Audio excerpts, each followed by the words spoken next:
Hello friends, creation of Jayashree 001 চ্যানেলের পক্ষ থেকে সবাইকে প্রীতি ও নমস্কার জানাচ্ছি। আশা করি সবাই ভালো আছো, আমিও ভালো আছি। তো বন্ধুরা, আজকে রাতের ডিনার আমি রেডি করতে যাচ্ছি।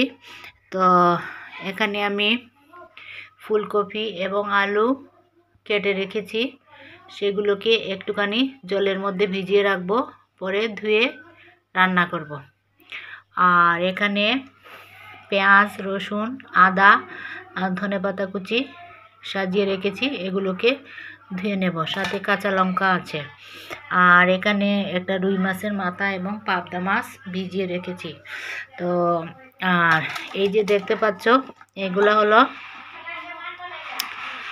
এই মটরশুঁটিগুলো আমি ছিলে নিয়েছি।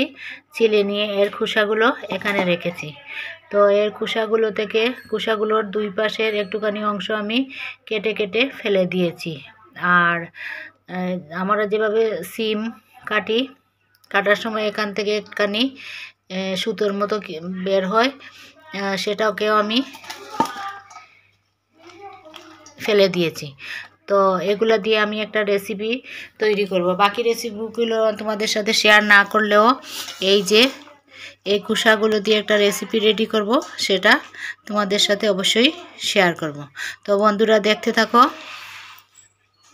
তো বন্ধুরা, আমি আমার রান্না আয়োজন শুরু করে নিয়েছি। তো এখানে আমি এই পাবদা মাছগুলো ভেজে নিয়েছি, আর এই রুই মাছের মাথাটাও ভেজে নিয়েছি। আর এই রুই মাছ মাথাটা ভাজি করছিলাম, তখন এই মাথা থেকে অনেকগুলো তেল বের হয়েছে। তো আমি এই তেলটা দিয়েই এই রেসিপিটা করে নেব। প্রথমে আমি এই রেসিপিটা করে নেব, তারপরে আমি অন্য রান্নায় যাব। তো আমি এই খোসাগুলো দেখিয়েছিলাম, সেগুলোকে বেটে নিয়েছি। আর এর জন্য অনেকগুলা মশলা রেডি করে নিয়েছি। তো সেগুলো আমি আগেই দেখিয়েছিলাম, সেগুলো ধুয়ে কেটে সুন্দর করে রেখেছি। আর এখানে আদা বেটে রেখেছি। তো এই রেসিপিটার জন্য প্রথমে আমি কড়াইতে এই তেলের মধ্যে দিয়ে দেব একটা শুকনো লঙ্কা আর কালো জিরে। এই শুকনো লঙ্কা আর কালো জিরে দিয়ে দিয়েছি। এখন দিয়ে দেব রসুন কুচি।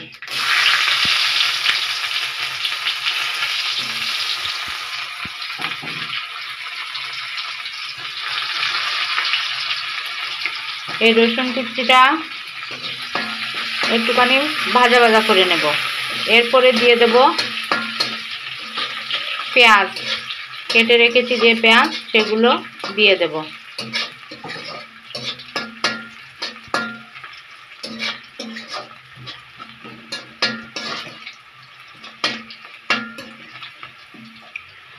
আমার এই রসুন কুচিটা অনেকটা ভাজা হয়ে গেছে।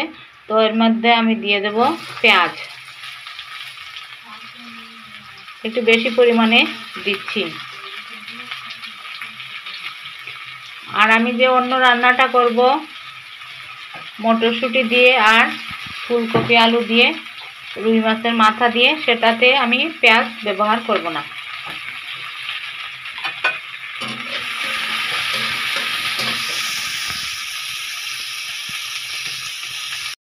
তো পেঁয়াজগুলা ভাজি হয়ে গেছে।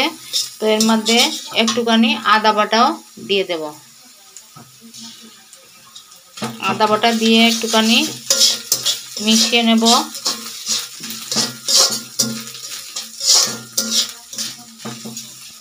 এরপর আমার এই বেটে রাখা খোসাগুলো এর মধ্যে দিয়ে দেব। দিয়ে এটাকে ভালোভাবে মিশিয়ে নেব এবং ভাজা করতে করতে এগুলোকে শুকিয়ে নেব। তার আগে দিয়ে দেব একটুখানি হলুদ আর লবণ।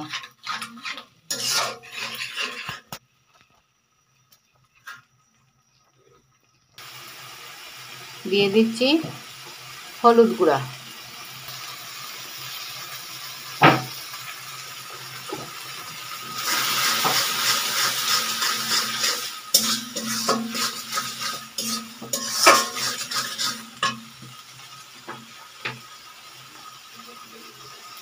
লবণ।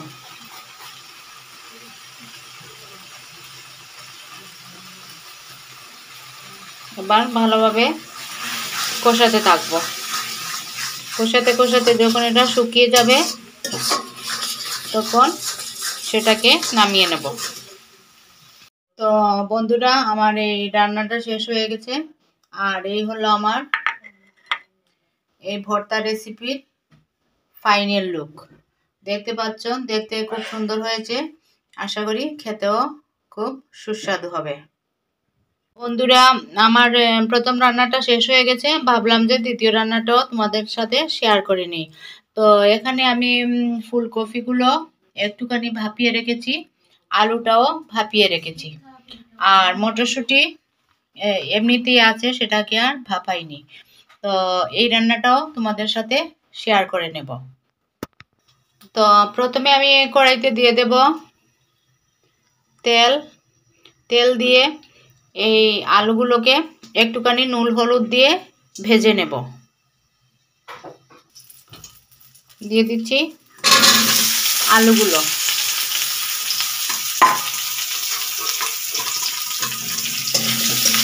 এবার দিয়ে দেবো একটুখানি নুন আর হলুদ।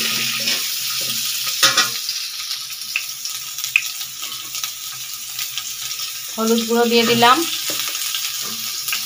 এবার দিয়ে দেব নুন। তো নুন দিয়ে দিলাম, দিয়ে এটাকে একটুখানি ভাজা ভাজা করে নেব, নিয়ে উঠিয়ে রাখবো। তারপর একইভাবে আমি ফুলকপিকেও একটুখানি ভাজা ভাজা করে নেব, সামান্য ভাজবো, খুব বেশি ভাজবো না। তো আমি এই ফুলকপি এবং আলুগুলোকে হালকা ফ্রাই করে রেখেছি। এখন এই একই কড়াইতে দিয়ে দেব তেল। তেলটা একটু গরম হয়ে আসছে, তার মধ্যে দিয়ে দেব তেজপাতা আর দেব পাঁচফোড়ন।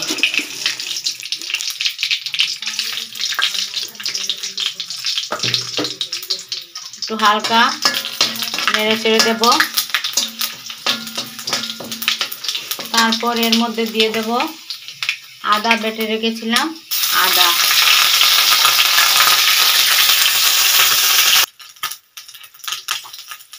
আদাটা একটুখানি ভাজা ভাজা হয়ে গেছে। তো এর মধ্যে আমি দিয়ে দেব এই মটরশুঁটিগুলো, দিয়ে একটুখানি নাড়াচাড়া করব। করেই আমি আমার যে ভেজে রেখেছিলাম আলু আর ফুলকপি, সেগুলোকেও দিয়ে দেব। এই মটরশুঁটিটা আগে দিলাম কারণ মটরশুঁটি সম্পূর্ণ কাঁচা অবস্থায় আছে। তো মটরশুঁটি সিদ্ধ হতে কিন্তু আবার বেশি সময় নেবে না। আর আমার এই ফুলকপি আর আলুটা তো একটুখানি ভাপিয়ে নেওয়া আছে, আর এর মধ্যে নুন হলুদ দিয়ে ভেজেও রেখেছি। তো এটা একটুখানি পরে দিচ্ছি।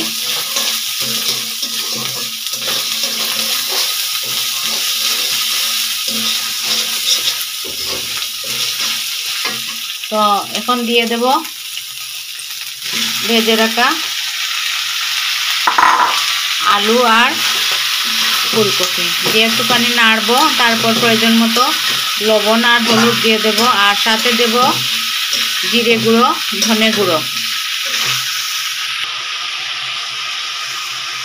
একটুখানি কষিয়ে নিয়েছি। এখন দিয়ে দিচ্ছি হলুদ গুঁড়ো আর দিয়ে দেব লবণ। লবণ একটুখানি কমই দিচ্ছি, কারণ আমার এই মাছ এবং সবজি যখন ভাজা করেছিলাম তখন এতে তো লবণ দেয়াই আছে। এখন এগুলোকে ভালোবাসে একটুখানি কষিয়ে নেব। কষিয়ে নিয়ে এই রুই মাছের মাথাটা দিয়ে দেব। তার আগে দিয়ে দেব এই ধনে গুঁড়ো দিয়ে দিয়েছি 1 চামচ, আর দিয়ে দেব জিরে গুঁড়ো প্রায় 1 চামচ মতোই দিয়ে দিচ্ছি। এখন এটাকে আর একটুখানি কষিয়ে নেব। কষিয়ে নিয়ে রুই মাছের মাথাটা এর মধ্যে দিয়ে দেব, দিয়ে একটুখানি ঢাকা দিয়ে রাখবো। তো দিয়ে দিলাম রুই মাছের মাথা, সেটা ভাজি করাই আছে, তো এটা বেশি সময় লাগবে না, ভেঙে যাবে। তো একটুখানি মাথাটাকে ঢেকে দেব, দিয়ে সবজি দিয়ে ঢেকে দেব, দিয়ে আমি একটুখানি ঢাকা দিয়ে আঁচটা চুলার আঁচ একটুখানি কমিয়ে দেব। তারপর ঝোল দেব আমি গরম জল, এই একটুখানি ঢেকে রাখলাম আর চুলার আঁচটা একটুখানি কমিয়ে দেব। আমার রান্না প্রায় হয়ে এসেছে। আমি অবশ্য এর আগে আরেকবার সেটাকে একটুখানি উঠিয়ে নেড়ে চেড়ে দিয়েছি আর এই মাথাটাকে ভেঙে ভেঙে দিয়েছি। তো আমার রান্না হয়ে গেছে, এই কালারগুলো চেঞ্জ হয়ে গেছে। এখন আমি এর মধ্যে দিয়ে দেব, ঝোল হিসাবে দিয়ে দিব গরম জল। তো দিয়ে দিচ্ছি গরম জল।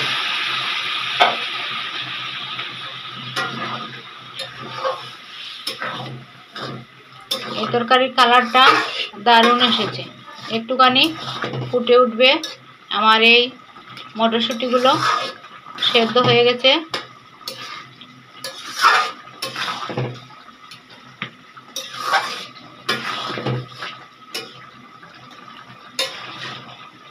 মটরশুঁটির কালার পরিবর্তন হয়ে গেছে, আর আমি একটুখানি চাপা দিয়ে দেখেছি যে একদম সেদ্ধ হয়ে গেছে।